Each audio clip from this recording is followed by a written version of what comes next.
கூடிய விரைவில் ஆர்எஸ்எஸ்ஐ இந்தியாவிலிருந்து தடை செய்ய போகிறார்களா? காங்கிரஸ் செய்த அதிரடியான சம்பவம் என்ன? இந்தியாவுடைய தேசிய காங்கிரஸ் தலைவராக இருக்கக்கூடிய மல்லிகா அர்ஜுனா கார்கே அவர்கள் ஆர்எஸ்எஸ்க்கு எதிராக அதிரடியான சம்பவத்தை செய்திருக்கிறார். சம்பவத்தோடைய பின்னணி என்ன? முழு விபரத்தை தான் இன்னைக்கு வீடியோல பார்க்க இருக்கிறோம். வாங்க வீடியோக்குள்ள போலாம்.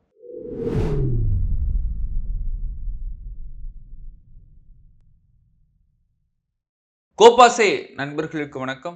நான் உங்கள் சின்னா. இது அரசியல் களம். தொடர்ந்து பேசுவோம், உண்மையை உறக்க சொல்வோம். இந்த வீடியோவை ஃபுல்லா பார்த்துட்டு உங்களுடைய கருத்துக்களை மறக்காம கமெண்ட் பாக்ஸில் தெரிவிச்சிருங்க. மறக்காம நம்மளுடைய சேனலையும் சப்ஸ்கிரைப் பண்ணிக்கோங்க. உங்க நண்பர்களுக்கும் ஷேர் பண்ணிருங்க. இந்தியாவுடைய காங்கிரஸ் தேசிய தலைவராக இருப்பவர் மல்லிகார்ஜுன கார்கே. இவங்க ஆர்எஸ்எஸ்க்கு எதிராக ஒரு விஷயத்தை அதிரடியா செய்திருக்கிறாங்க. இது மட்டும் இல்லாம ஆர்எஸ்எஸ்ஐ தடை செய்யணும் அப்படின்னு பேட்டி கொடுத்திருக்காங்க. எதனால இந்த பேட்டி அப்படின்னு நம்ம பார்த்தோமே ஆனால், இந்தியாவுடைய பிரதமர், அதாவது தலைமை அமைச்சர் என்று சொல்லக்கூடிய மோடி அவர்கள், நம்ம பிரதமர்னு பயன்படுத்துகிறோம். அது தவறான வார்த்தை. அது மட்டும் இல்லாமல் பிரதமர் என்பது தங்கிலீஷ். அதனால தலைமை அமைச்சர் அப்படிங்கிறது தான் சரியான சொல். அதனால இந்த வீடியோவின் மூலமாக இனிமேல் தமிழ்நாடு முழுவதும் தலைமை அமைச்சர் என்று நாம் பயன்படுத்துவோம் அப்படிங்கிற ஒரு கோரிக்கையோடு நம்ம இந்தியாவுடைய தலைமை அமைச்சர் என்ன பேசியிருக்கிறாருன்னா, காங்கிரஸ் அப்படிங்கிற ஒரு கட்சி சர்தார் வல்லபாய் பட்டேலும் சுபாஷ் சந்திர போஸையும் கண்டு கொள்ளவில்லை அப்படிங்கிற மாதிரி பேசியிருக்காரு. ஏன்னா இவங்க எல்லா தலைவர்களையும் நினைவு கூர்ந்து எல்லா தலைவர்களையும் நினைவு கூறும் விதமாக பல விஷயங்கள் செய்கிற மாதிரி காங்கிரஸ் சர்தார் வல்லபாய் பட்டேலையும் சுபாஷ் சந்திர போஸையும் கண்டுகொள்ளவில்லை அப்படின்னு பேசியிருக்காங்க. சுபாஷ் சந்திர போஸுக்கும் ஆர்எஸ்எஸ்க்கும் என்ன ஒரு உறவு இருந்ததுன்னு உங்களுக்கே தெரியும். என்னன்னா, பிரிட்டிஷார் இந்தியாவை ஆட்சி செய்து கொண்டிருக்கிற பொழுது பிரிட்டிஷாரை நம்ம நாட்டிலிருந்து துரத்தி அடிக்க வேண்டும் என்பதற்காக இந்திய இராணுவத்தை அப்படியே காக்கப்பட்டு பல வீர செயல்களில் ஈடுபட்டவர் சுபாஷ் சந்திர போஸ். ஆனா அதுக்கு எதிராக நடந்து கொண்டவர்கள் தான் ஆர்எஸ்எஸ். அப்பவே ஆர்எஸ்எஸ் பயங்கரவாத அமைப்பு அப்படிங்கிறது இந்திய மக்கள் அனைவருக்கும் தெரிய வந்து விட்டது. இது மட்டும் இல்லாம சர்தார் வல்லபாய் பட்டேலுக்கும் ஆர்எஸ்எஸ்க்கும் என்ன உறவு இருந்தது? 1948 ஜனவரி 30 காந்தியார் படுகொலை செய்யப்படுகிறார். அதே ஆண்டு பிப்ரவரி 4 ஆர்எஸ்எஸ்ஐ தடை செய்கிறாங்க. ஆர்எஸ்எஸ்ஐ தடை செய்தவர் தான் அன்றைய உள்துறை அமைச்சராக இருந்தவர் சர்தார் வல்லபாய் பட்டேல்.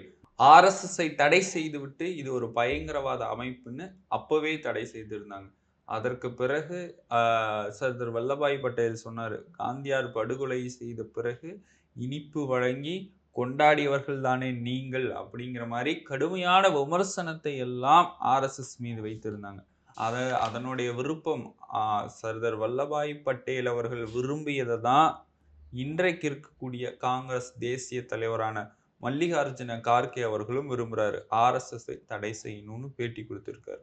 ஏன்னா இந்தியாவுடைய தலைமை அமைச்சர் எங்க போனாலும் சரி அவருடைய புகழும் ஆர்எஸ்எஸ் உடைய புகழும், இந்தியாவுடைய சுதந்திரத்துக்கே ஆர்எஸ்எஸ் தான் பெரும் பங்களிப்பு அளித்த மாதிரியும் பேசுவார். ஆனால் ஆர்எஸ்எஸ் இந்தியாவுடைய சுதந்திர போராட்டத்தில் பங்கெடுக்காத ஒரு அமைப்பு, தேர்தலை சந்திக்காத ஒரு அமைப்பு, இந்துத்துவா கொள்கையை இந்தியா முழுவதும் பரப்பக்கூடிய ஒரு அமைப்பு அப்படிங்கிறது இந்திய மக்கள் அனைவருக்கும் தெரிந்த விஷயமாக இருந்தாலும், மோடி அவர்கள் போற மேடைகளிலெல்லாம் ஆர்எஸ்எஸ்ஐ உயர்த்தி பிடித்தும் மற்ற கட்சியினரை தாழ்த்தியும் பேசுறாரு. அது எந்த விதத்தில் நியாயம்? இப்ப இந்திய மக்கள் தொடர்ந்து எதிர்க்க தொடங்கி இருக்கிறாங்க. ஆர்எஸ்எஸ் அப்படிங்கிற இயக்கம் எதை தூக்கி பிடிக்கிறாங்க? மனு தர்மத்தை, மனுஸ்மிருதியை தூக்கி பிடிக்கிறாங்க. அதுல என்னென்ன சொல்லியிருக்கிறாங்க? சூத்திரன் கல்வி கற்கக்கூடாது, கல்வி கற்றால் அவன் காதில் ஈயத்தை கரைச்சி ஊத்த வேண்டும், சூத்திரன் என்பவன் சுதேசி மகன் அப்படின்னு அவங்க பார்ப்பனிய சிந்தனைகளோடும் பார்ப்பனர்கள் தான் இருக்கிறதுலேயே தலை சிறந்தவர்களாகவும் மற்றவர்கள் எல்லாமே தரம் தாழ்த்தப்பட்டவர்களாகவும் நினைத்து கொண்டிருக்கிறார்கள். பார்ப்பனர்களை நாம் எதிர்க்கவில்லை. பார்ப்பனிய சிந்தனை, நாங்கள் தான் எல்லாத்துலேயும் முதலிடம், நாங்கள் தான் எல்லாத்துலேயும் பெஸ்ட்டு, எங்களுக்கு கீழே தான் அத்தனை பேரும் மற்றவங்களாம் ஒஸ்ட்டுன்னு சொல்கிறாங்க இல்லையா? அந்த சிந்தனையை தான் நாம் எதிர்த்து போராடுகிறோம். இது போன்ற சிந்தனைகளை இந்தியா முழுவதும் பரப்பி ஆர்எஸ்எஸ் தன்னுடைய கட்டுப்பாட்டுக்குள்ள வைத்திருக்கிறாங்க. இது மட்டும் இல்லாம பல பெருநிறுவனங்கள், கல்வி நிறுவனங்களிலிருந்து மற்ற இந்தியாவில் இருக்கக்கூடிய பல இன்ஸ்டிடியூஷனில் ஆர்எஸ்எஸ்ஸை சேர்ந்தவர்கள் எல்லாம் உள்நுழைந்திருக்கிறாங்க. இதனால தான் தொடர்ந்து அதிரடியான சம்பவங்களை காங்கிரஸ் எடுத்துக்கொண்டு வராங்க. அதனால தான் மல்லிகார்ஜுன கார்கே பேட்டியில ஆர்எஸ்எஸ் தடை செய்யணும்னு சொன்ன மாதிரியே கர்நாடகாவில் இருக்கக்கூடிய முதலமைச்சர் சித்தராமையா அவர்களுக்கு பிரியங்கா கார்கே அவர்களும் ஒரு கடிதத்தை எழுதியிருக்கிறாரு. என்ன கடிதம் எழுதியிருந்தாரு? ஆர்எஸ்எஸ்ஸை தடை செய்ய வேண்டும். தமிழ்நாடு எப்படி அரசு நிகழ்வுகளில் ஆர்எஸ்எஸ்ஸை தடை செய்திருக்கோ அதே மாதிரி கர்நாடகாவிலையும் தடை செய்ய வேண்டும். இப்ப இந்தியா முழுவதுமே ஆர்எஸ்எஸ்ஸை தடை செய்ய வேண்டும் அப்படிங்கிற கோரிக்கை வலுப்பெற்றிருக்கிறது. இந்த கோரிக்கை மேலும் மேலும் வலுப்பெற்று இந்தியாவுடைய இளைஞர்களுடைய மனதில் ஒரு விழிப்புணர்வை ஏற்படுத்தி ஆர்எஸ்எஸ் சகாக்களுக்கெல்லாம் போகாம இருக்கணும். ஏன்னா பிரியங்கா கார்கே அவர்கள் சொல்றாரு, இதுவே நிதின் கட்கரி இருக்கிறாங்க, நிர்மலா சீதாராமன் இருக்கிறாங்க, அமித்ஷா இருக்கிறாங்க, அவர்களுடைய குழந்தைகள் எல்லாம் ஆர்எஸ்எஸ் சாகாக்கள் இருக்கிறாங்களா அப்படின்னு பார்த்தோம்னா கிடையாது. அவர்களுடைய குழந்தை எல்லாம் வெளிநாட்டில் நல்ல கல்வியை கற்றுக்கொண்டு ஏழை மாணவ குழந்தைகள் எல்லாம் ஆர்எஸ்எஸ் சாகாக்களை போட்டு இந்துத்துவ கொள்கையை திணிக்கிறாங்க. அதனால இப்ப அமித்ஷாவுடைய மகன் ஜெய்ஷா அவர்கள்லாம் இந்தியாவுடைய கிரிக்கெட் டீம்ல ஒரு பெரிய பொறுப்புல இருக்கிறாரு. ஆனா அவர்களுடைய பிள்ளையெல்லாம் ஆர்எஸ்எஸ் சாகாக்களுக்கு அனுப்பாமல் ஏழை குழந்தைகள் எல்லாம் அனுப்புறாங்க. அதையும் நாம் தடை செய்ய வேண்டும் தான் பிரியங்கா கார்கே அவர்கள் கோரிக்கை வைக்கிறாரு. ஏன்னா இது மாதிரி கேரளாவில் அனந்தூர் அஜி என்று சொல்லக்கூடிய 23 24 வயது இருக்கக்கூடிய ஒரு இளைஞர், ஐடி ஊழியர்னு சொல்லலாம். அவரு தொடர்ந்து ஆர்எஸ்எஸ்ல பயணித்துட்டு வந்திருக்கிறாரு. தொடர்ந்து சிறு வயதிலிருந்தே பயணம் செய்திருக்கிறாரு. அவங்க பெற்றோருடைய வற்புறுத்தல்னால தான் பயணம் செய்திருக்கிறாரு. அது வேற விஷயம். ஆனா அவரு சொன்ன விஷயம் என்ன தெரியுமா? ஆனா அவர் தற்கொலை செய்து கொண்டார். இது போன்ற இயக்கத்தை நான் இந்தியாவிலேயே பார்த்ததில்ல. இந்தியாவிலே இது போன்ற இயக்கத்தை நான் வெறுத்ததில்ல. ஆர்எஸ்எஸ்ல யாரும் சேராதீங்க. ஆர்எஸ்எஸ்ல இருக்கக்கூடியவர்களை வாழ்க்கை துணையாக்கி கொள்ளாதீர்கள், நண்பர்களாக்கி கொள்ளாதீர்கள். அவங்கெல்லாம் விஷம் போன்றவர்கள் அப்படின்னு கடுமையான ஒரு விமர்சனத்தை கடிதத்தில் எழுதி வைத்துக் கொண்டு தற்கொலை செய்து கொண்ட அந்த அனந்தூர் அஜி அவர்கள் சொல்றாரு. அப்ப ஆர்எஸ்எஸ் தடை செய்யணுமா வேண்டாமா? இது மட்டும் இல்லாம நாக்பூர் சம்பவம் தெரிஞ்சிருக்கும். லட்சக்கணக்கான மக்கள், லட்சோதிபதி மக்கள் ஆர்எஸ்எஸ் எதிர்த்து போராடினாங்க. யாரு? அம்பேத்கரிஸ்ட், பௌத்தவாதிகள். இவங்களுடைய படிக்கக்கூடிய பாட புத்தகங்கள்லாம் அம்பேத்கருடைய வரலாறு எடுக்கிறது, நேருடைய வரலாறு எடுக்கிறது, காந்தியோடைய அகிம்சை போராட்டங்கள்ல இருந்து சுதந்திரம் போராட்டம், இது மட்டும் இல்லாம விடுதலை போராட்டத்துக்காக போராடியவர்களை எடுக்கிறது, சாவித்ரிபாய் புலே அவர்கள் பெண் கல்விக்காக போராடினவங்க அவங்களை எடுக்கிறது, இதெல்லாம் எடுத்துடுறாங்க. விடுதலைக்காக போராடினவங்க, இந்தியாவோட சுதந்திரத்துக்காக போராடினவங்க, இவங்களுடைய கொள்கைகள், இவங்க செய்த விஷயங்கள்லாம் எடுத்துட்டு ஆர்எஸ்எஸ் ஒண்ணுமே செய்யல. அது தெரிஞ்சு போயிடும் மக்களுக்கு. அதனால ஆர்எஸ்எஸ் தான் இந்தியாவோட சுதந்திரத்துக்கே பாடுபட்ட மாதிரி அதெல்லாம் பாட புத்தகத்துல வைக்கிறாங்க.